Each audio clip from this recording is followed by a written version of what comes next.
The year is 2015. In collaboration with American film studio Bad Robot and Escalation Studios, which would later rename to Bethesda Game Studios Dallas, Valve releases a new beta game mode to Team Fortress 2, Pastime, a game mode revolving around the ball that is referred to as the jack, and trying to score it into the enemy's team goal. Alright, let's not beat around the bush here, this game mode is ass. A game mode that revolves around passing a ball to your teammates does not work in casual TF2, since Timmy, without a keyboard plugged into his Nokia, does not know you have to let go of mouse 1 to throw the ball. One half of the server is playing scout trying to score, and the other half is having a goon setup at their own last. And above all, having a 20-second respawn timer. This game mode is frustrating as hell. Even with the aforementioned issues, the ball mechanics combined with TF2's infinitely deep movement system would make it a pretty complex but fun system. Like you could throw the ball and rocket jump right after it, or airshot the ball before it would land in the goal. A person by the alias of Jaguar Fiend saw the potential. Jaguar figured that making a map around 6 players on each team would be worth the shot. On December 28, 2016, he would upload highlights from a playtest of a map he called Pass Arena, taking inspiration from B-Ball,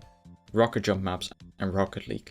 He'd fill the maps with both shallow and steep ramps, shrimp ramps, long walls, a flat floor, and big height differences. It was unique.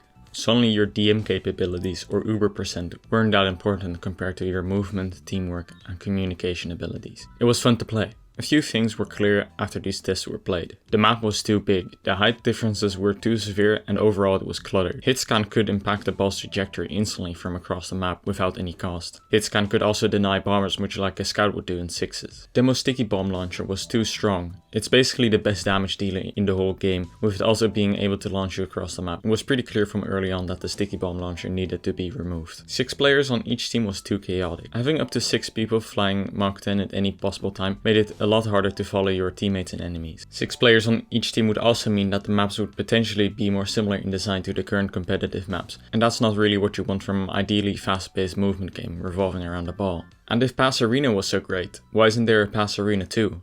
Going into Arena 2, a few things would be taken from Arena 1. The tall walls, the side ramps, the tripping ramps, the goal design and the middle platform design. And a new feature being the catapult, and the respawn timers being around 5 seconds instead of 10. Now with the map scaled down, 6 players on each team was too much. 5v5 was tried, but was still too chaotic. 3v3 didn't have enough players to pass or defend, and 4v4 was just right for the scale of the map. A right balance between defense and offense. Due to the banning of Hitscan, a few classes couldn't be played anymore. Scout, Heavy, Engineer, Sniper and Spy are all unplayable in Pastime. Pyro is possible, but it just doesn't have any fun movement like Soldier in Demo or even Medic has. Pyro is just annoying. A limit of 3 soldiers, 1 demo and 1 medic was decided to keep it not only balanced, but fun as well. Since fighting versus a soldier that gets pocketed by more than 2 medics is never fun. And Demo's damage potential even after the removal of the sticky bomb launcher was still the best.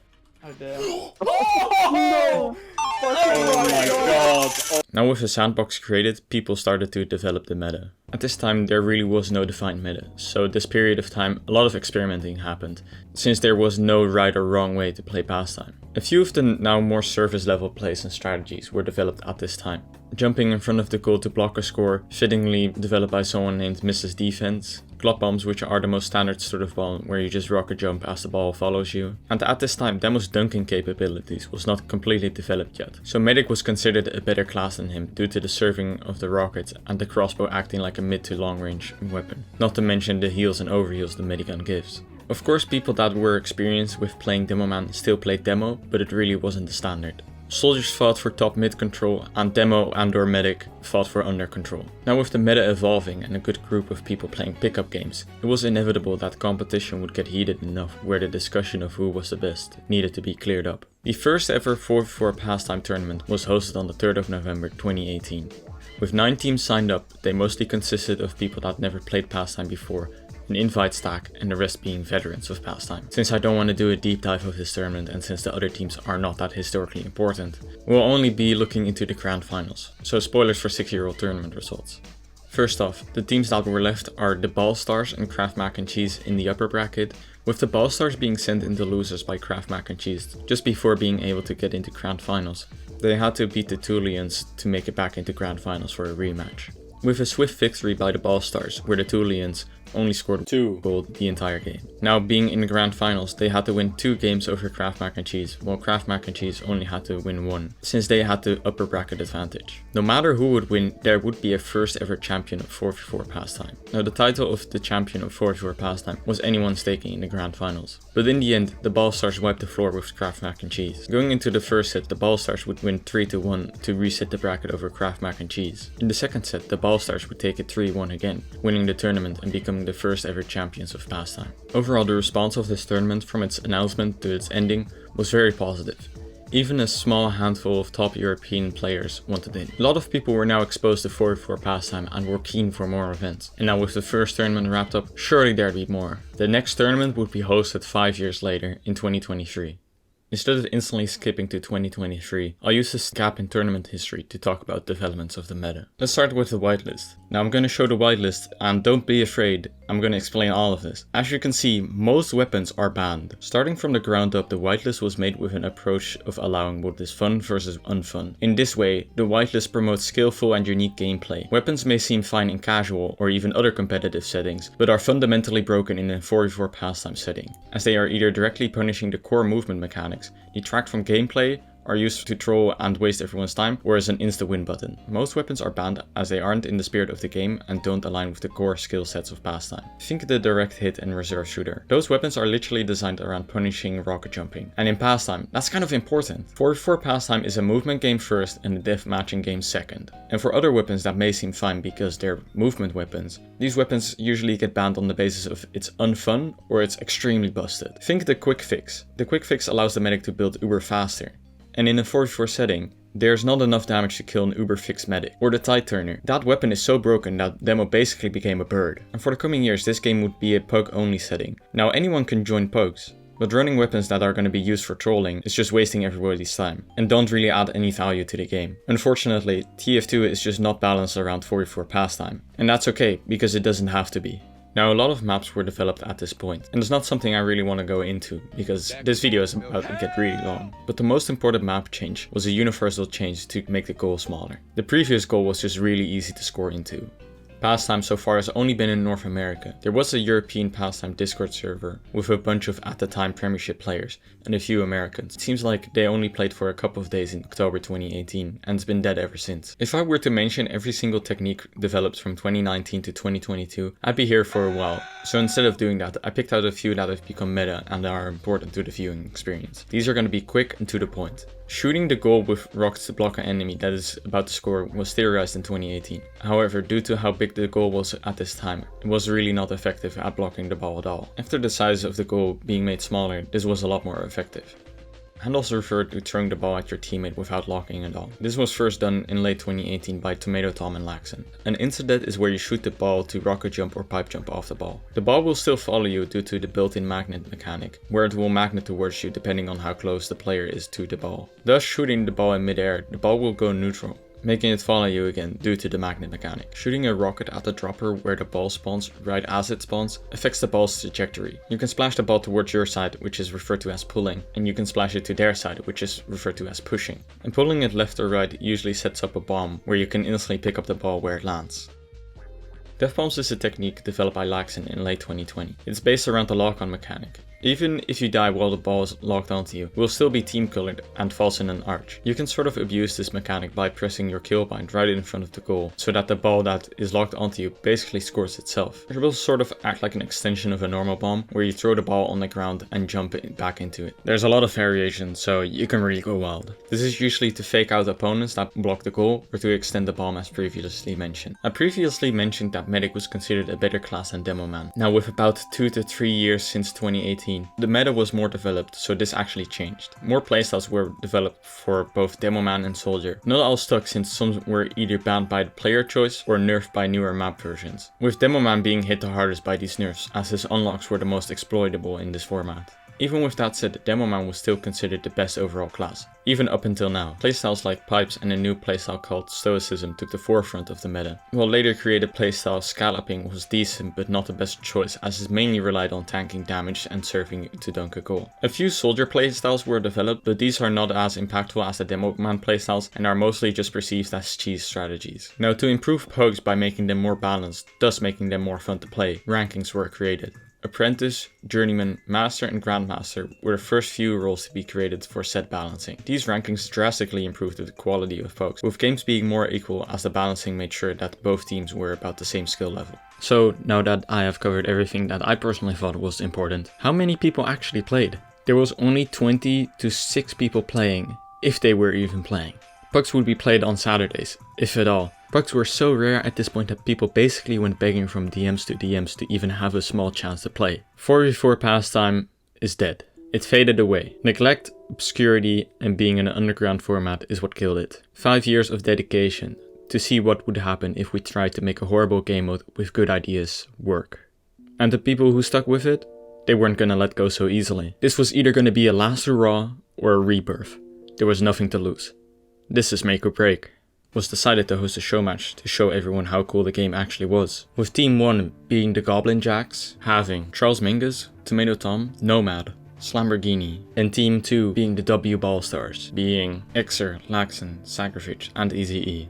These players, mainly Eazy-E, Slamborghini, Laxon, and Tomato Tom, are all players that have played in the 2018 tournament. This would be the first time since then that they would face against each other as competitors in 6 years. On a whim, Tomato Tom decided to message the owner of the North American Competitive TF2 League, RGL, to ask if they were willing to cast a match, which surprisingly they said yes to. I would talk about the game, but the thought was lost at time, as the show match was, to put it nicely, a flop.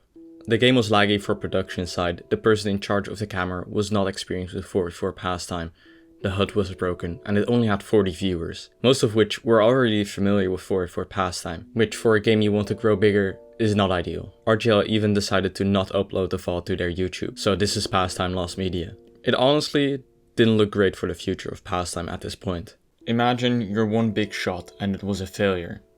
The days you spent dreaming about not just playing the game on the weekends, dashed and washed away within one stream that put the record straight. Your favorite game mode that you spent hundreds, maybe even thousands of hours into. It's a joke, and it will remain as such.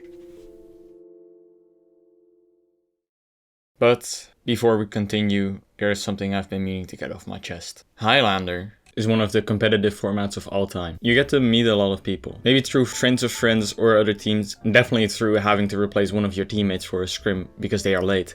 As they say, every 20 Highlander scrim is a 2015 Highlander scrim. And when there's no scrims to play, what do? The obvious answer is to go outside, but for at the time RGO admin and Highlander player, Garbo, it was 4v4 pastime. Introducing his teammates and friends to the game modes, their Discord server that was made for their Highlander team was getting so crowded with people that wanted to play 4v4 pastime. They moved to a new server and called it the Dunking Dojo. Now what was the status of this dojo? Eat my spaghetti! Yeah, no lie, these players sucked, but that is what was great about it. The dojo members had their own circle to learn the game at their own pace, without interference from the main 4v4 pastime Discord, where better players would likely end up just clip farming. The dojo's existence was basically unknown to the people in the main pastime Discord. With so many people playing in the dojo, its popularity rivaled the main server. Where the main server was struggling to host games on a daily basis, the dojo was thriving. The existence of the dojo became known to the main Discord after at the time plugin developer found it when they were scrolling through pastime logs. Various dojo members ended up staying and becoming really good. I'd say 1/4 of the master and above players came from the dojo. Now what happened after the show match? Fortunately for us, the RGO admins really believed in 4v4 pastime. If it wasn't for Tomato Tom's videos, the RGO owner would have maybe never given pastime another shot. And 4v4 pastime's another shot would be 4 months after the show match was played. The first 4v4 RGL pastime cup was announced. This is what I'd consider a major turning point in pastime history. Having pastime on the biggest competitive league in TF2, hosting a cup in between the complete 6th season and to be completed Highlander season is a huge opportunity for the pastime scene as to grow it. With 17 teams signing up, which doesn't seem like a lot, but for the second ever tournament hosted, it was a decent step up from only 9 participating teams. In the top division, 4 teams would participate, as were, oh my god. Goblin Jacks with a new roster, later rivals consisting of a bunch of old school players going back to play in the cup, and for fuck's sake. And the Pegglers, who were supposed to play a division under the top division, but got moved up due to a team dropping out. The roster is basically a bunch of new blood players. The Goblin Jacks, coming hot of their win in the show match, would be the favourites to win this cup.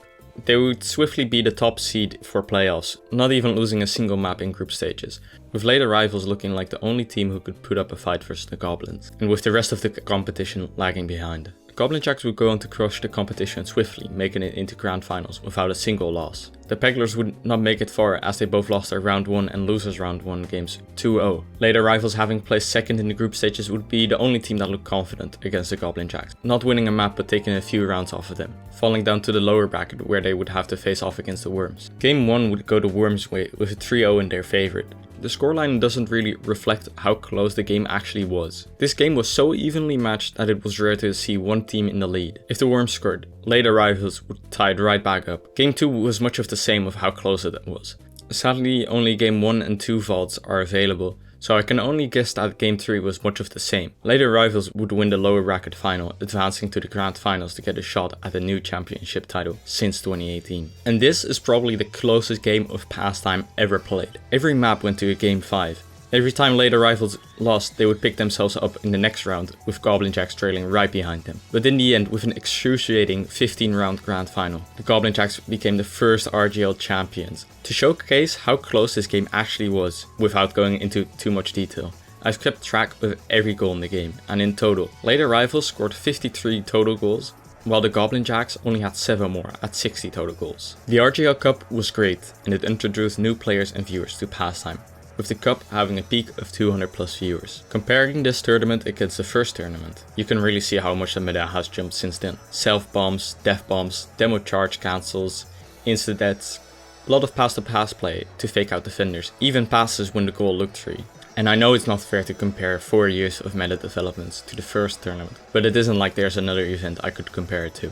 Luckily, this isn't the last we'd see of the RGL tournaments, as 8 months later, the second RGL Cup would be hosted. This cup had 21 entrances over 3 divisions, which may not seem like a lot, but you have to remember that this game mode at this point hasn't been much more than highlight videos ever since the first tournament in 2018.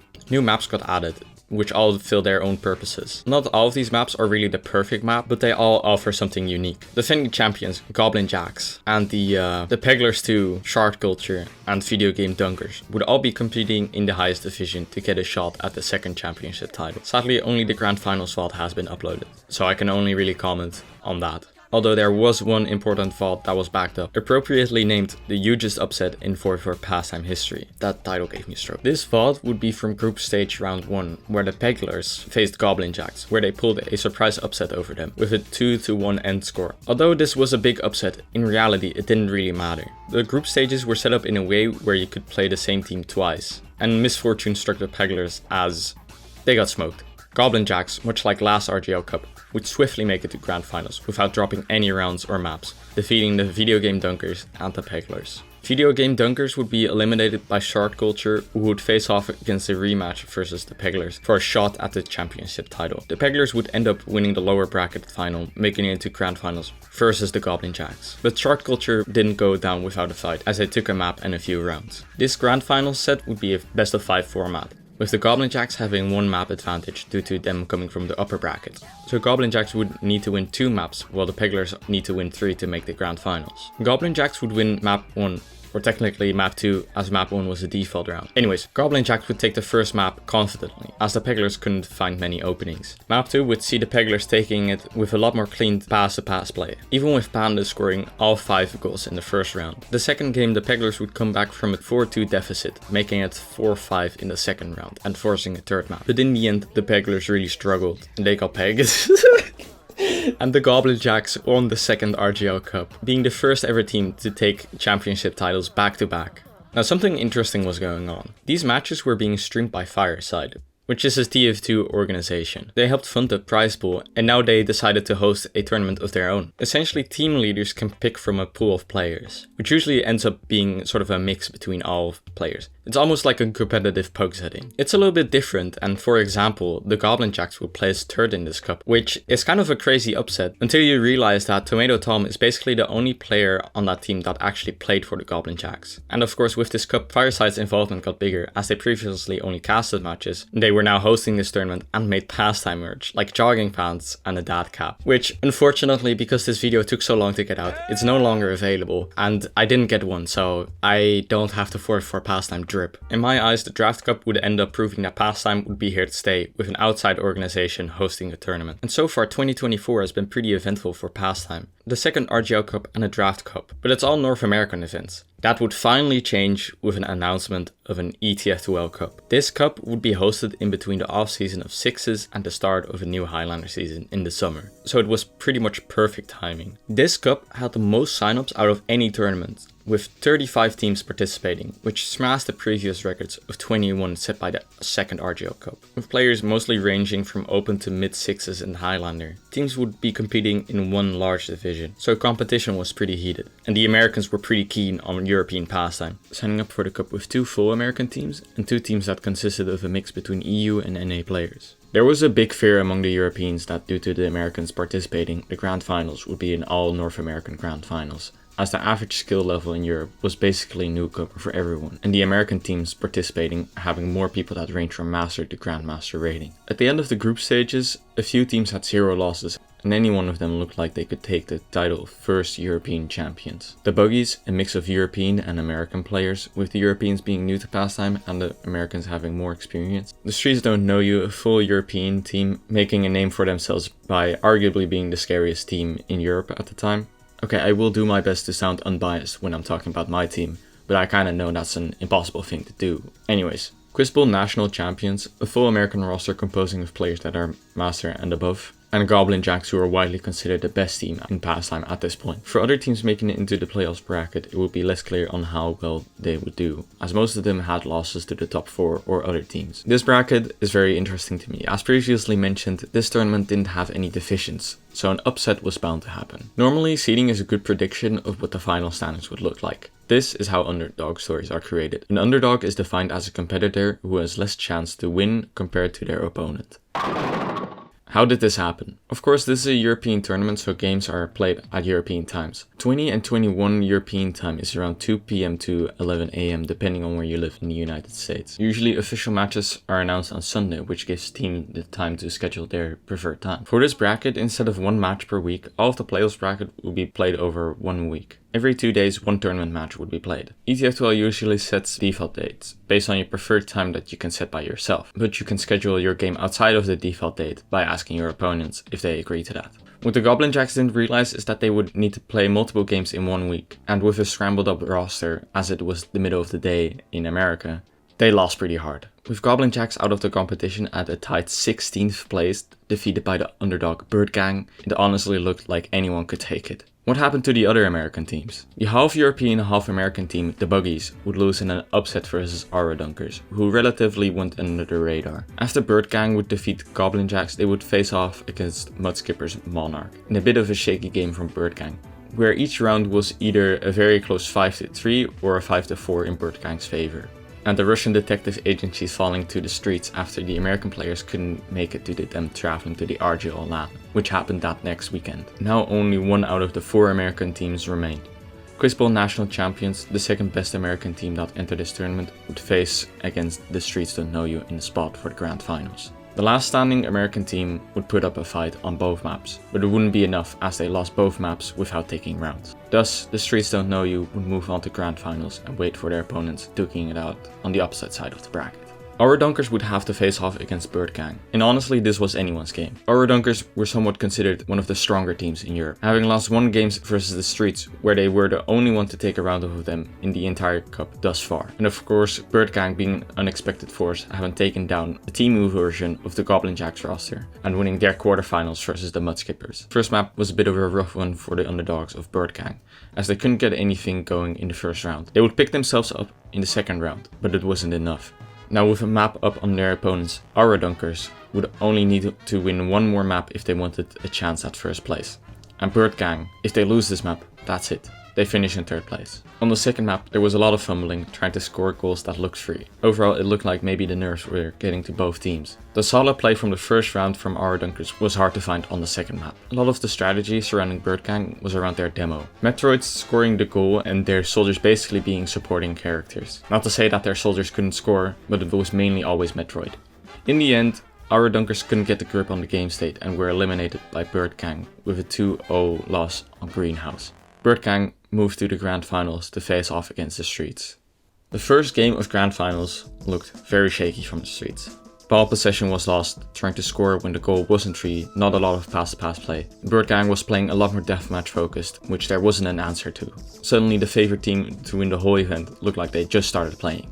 To win, the Streets would seriously need to change up their strategy. Bird Gang's soldiers were too aggressive with their deathmatching playstyle. A new strategy on a new map would help in the end, as the second map would look like the reverse of the first map. Now the Streets were controlling the pace of the game, rather than Bird Gang. The defense on the Streets was a lot cleaner, not a lot of people dying and good passes. Bird Gang couldn't adapt in time. In a cup where most matches were rules, this Grand Finals would go the distance. The third map would determine the first ever European champions. The Streets would look solid, having brought it back from their loss. Momentum was on their side. On the third map, fundamentals would be played better and there wasn't much of a change in strategy, as the Streets wouldn't be the one that needed to change their game up. Thus Bird Gang couldn't find an answer in time, and they got eliminated. The first European pastime champions would be The Streets Don't Know You.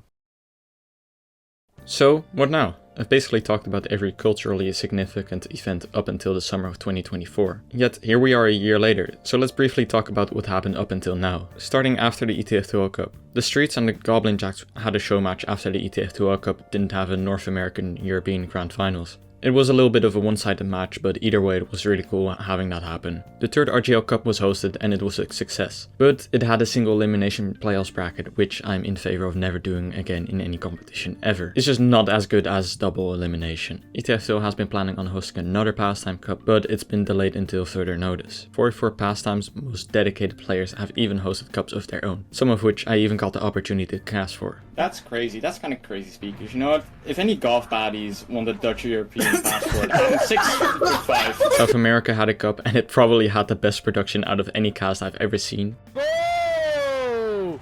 Gol! Do Brasil, meus amigos! And various new videos were made about 44 Pastime, each with a different approach while still introducing people to the game. Even making some other regions like Australia and Asia be more lively, not to say that they have games every day, but certainly more than they did before. And looking back on all 44 Pastime, the stars have always been aligned. The plot armor for this game mode is insane. Every step of the way there was and has been a high chance of 44 Pastime dying. People believed and had the dedication to carry on Pastime for a next generation. And now that vision is being brought into the modern age by releasing 44 Pastime, or rather now Past Fortress on Steam as a standalone SDK mod. A new age is about to dawn, and it's looking bright. In 2016, there was an idea to make a horrible game mode work. 7 years of playtime, it was thought to be lost. 2 years ago, there was a last-ditch effort to showcase how cool the game is. A game with rich mechanics, history, and so much potential almost faded away. Only the people who loved it the most didn't give up. After what was thought to be the end of it, we're celebrating that we even got to this point. Where newcomers would join daily, where we meet people that we met through 44 Pastime at events. 2 years after what we thought would be its death, people say 44 Pastime is their favorite game mode, and it introduced them to new players and experiences. The year is 2025. 44 Pastime is alive. Pure and unfiltered dedication is what revived it. Thank you for watching. It took a very long time to finish, if that wasn't clear yet. Thank you for 1000 subscribers, and have yourselves a damn good one.